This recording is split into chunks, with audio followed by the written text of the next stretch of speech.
A próxima propriedade CSS possibilita que a gente aplique aí, crie sombras, tá, nos nossos textos. E é a propriedade text shadow, tá? Vocês podem ver aqui que nesse primeiro exemplo, a propriedade CSS text shadow, ela está recebendo aqui 4 valores. O primeiro valor aqui de 1 pixel, tá, representa aí o deslocamento da sombra no eixo X. O segundo valor, o deslocamento aqui no eixo Y. O terceiro valor representa o espalhamento desse valor, tá? E o quarto parâmetro aí representa qual vai ser a cor da nossa sombra, tá? Então, fazendo um exemplo aqui do text shadow, vamos aqui ao código, tá? Um código HTML. Vou colocar aqui um texto. Tá?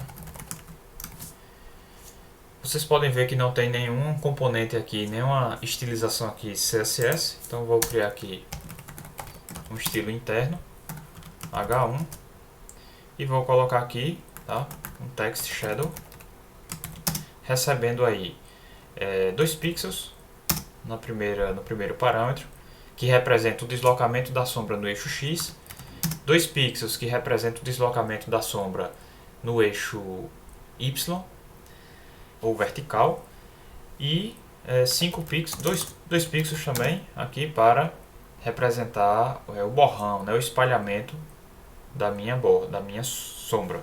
Tá? Eu vou botar aqui uma cor vermelha. Vamos agora renderizar. Então aqui está, vocês podem ver que Olá Mundo na cor preta, cor padrão, porque nós não redefinimos, mas a cor, nós aplicamos aqui uma sombra, tá? Olá Mundo. Vejam que a sombra ela está da esquerda para a direita, 2 pixels, tá? De cima para baixo, mais 2 pixels, dando a ideia de que ela está descendo. E ela está aí com um certo borrão, né? Um espalhamento aí, sem muito contraste, né? Nessa nossa sombra, tá? E a cor da sombra aí, ela é vermelha. Então vamos fazer aqui mais algumas mudanças. Por exemplo, ao invés de 2 pixels, vou colocar aqui 12 pixels para vocês verem que ela vai realmente se afastar muito, né, do eixo X da esquerda para a direita. E ao invés daqui do 2 pixels no espalhamento, tá, no borrão, vou colocar 1 pixel porque ela vai reduzir aquele efeito nas extremidades da sombra. Tá? Então vejam como é que estava. E agora, quando atualizarmos, tá, ficou aí dessa maneira, certo?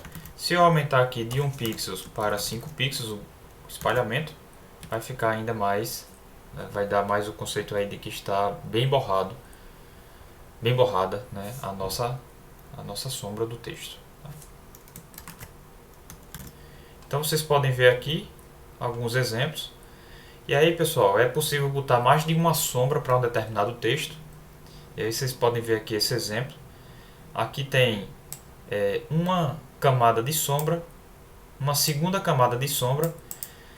Vale aqui observar o seguinte: se você colocar um valor negativo, veja que, como estava positivo, né, a sombra deslocou no eixo horizontal, no eixo X, da esquerda para a direita.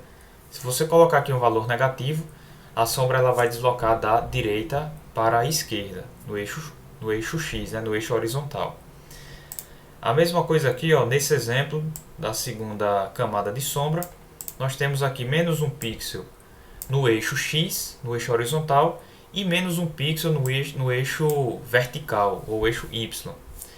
E aí a sombra, ao invés de descer, né, de deslocar de cima para baixo, ela vai deslocar 1 pixel aí de baixo para cima. Tá? Então é possível a gente colocar mais de uma camada, tá, de sombra. Vocês podem ver aí nesse exemplo. Aqui também tem um outro exemplo ainda mais elaborado, né, com muitas camadas de sombra. Então fica aí de exemplo para vocês visualizarem. A próxima propriedade CSS que a gente vai ver é o alinhamento de texto. Tá? O text align é responsável por informar, né, por definir como vai ser o alinhamento do nosso texto. Então, aqui embaixo vocês podem ver que text align está recebendo o valor left, então o alinhamento aqui ele vai ficar na esquerda. Então o texto ele vai ficar ajustado, né, alinhado à esquerda, e a parte da direita ele vai ficar livre, né, sem o alinhamento. O text align center, tá, significa que tanto na esquerda como na direita vai ficar livre, sem aquele ajuste, né, sem aquele alinhamento, mas o texto ele vai ficar centralizado no elemento. O text align right significa que eu vou alinhar o texto aqui à direita e a parte daqui da esquerda do texto vai ficar livre, né, podendo não ter um alinhamento. E o justificado significa que eu vou ter um alinhamento tanto à esquerda como à direita de forma igual, de forma homogênea, né? E aí o espaço entre as palavras ele vai poder aumentar ou reduzir, né, a depender da forma que necessite para deixar o texto alinhado nas extremidades. Existe também aqui o text align start, tá? E o text align end. E aí qual é a diferença entre o start e o left, e o end e o right? A diferença é que quando você alinha o texto à esquerda, tá? Independente da ocasião, o texto ele sempre vai ser posicionado à esquerda. Quando você coloca um alinhamento start, tá? Se você está em uma ocasião, por exemplo, em uma cultura que tenha que faça a leitura da esquerda para a direita, então o start vai ocupar o papel aí do left, tá? Então a leitura vai ser da esquerda para a direita. Agora, quando a ocasião, né, está em uma ocasião aí que a leitura, em uma cultura, por exemplo, um idioma, né, que a leitura do documento seja da direita para a esquerda, o start ele vai ocupar o papel do right, ou seja, o alinhamento ele vai ficar à direita. Então, nesse caso, né, é muito mais fica mais contextual, mais adequado usar o start, né, no lugar aí do left, porque a depender da ocasião, né, da cultura, o start ocupa o left ou o start pode ocupar o right. A próxima propriedade CSS que a gente vai estudar é o text indent, que faz referência aí à indentação por exemplo, do meu parágrafo. Tá? Então, a indentação, ela representa, né? Ela significa aí que eu vou dar um espaçamento na primeira linha, tá? Posso definir, na verdade, esse espaçamento da primeira linha. Então, por exemplo, aqui, estou dando aqui um text indent 3 REM, né? Usando a unidade de medida REM. Então, aqui, ó, apenas a primeira linha, mais especificamente aqui no primeiro caractere, tá? Eu vou dar esse espaçamento. A partir da segunda linha, o texto vai ser renderizado onde deveria ter sido inicialmente renderizado, ou seja, sem a indentação. Tá? A mesma coisa aqui, tá? Estou colocando aqui um text indent de 20 pixels, e aí essa indentação ela vai ser aplicada somente na primeira linha, tá? Vai dar aquele espaçamento na primeira linha, e aí a partir da segunda linha ela já vai passar a ser, a palavra vai passar a ser posicionada onde deveria ser posicionada. A próxima propriedade CSS que a gente vai estudar agora é a propriedade line height, que representa, tá, a linha de espaçamento entre uma linha de texto, né, e a outra linha de texto. Então, por exemplo, eu tenho aqui, ó, a linha 1 e tenho aqui a linha 2. E entre essas duas linhas aqui eu tenho, tá, uma linha separando o texto da primeira linha com o da segunda linha. Como é que eu controlo, né, esse espaçamento? Eu controlo esse espaçamento pela propriedade CSS line height. E aí aqui line height está recebendo o valor 3. Então, significa que eu estou multiplicando o valor definido, previamente definido, por 3.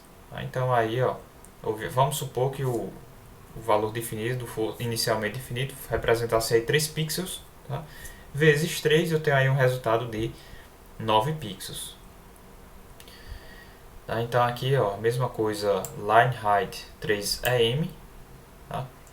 Então eu estou pegando o valor do contexto, né, onde eu estou, do line height, e multiplicando esse valor por 3, ou ainda 300%. Tá? Estou também aumentando aí o espaçamento da linha, né?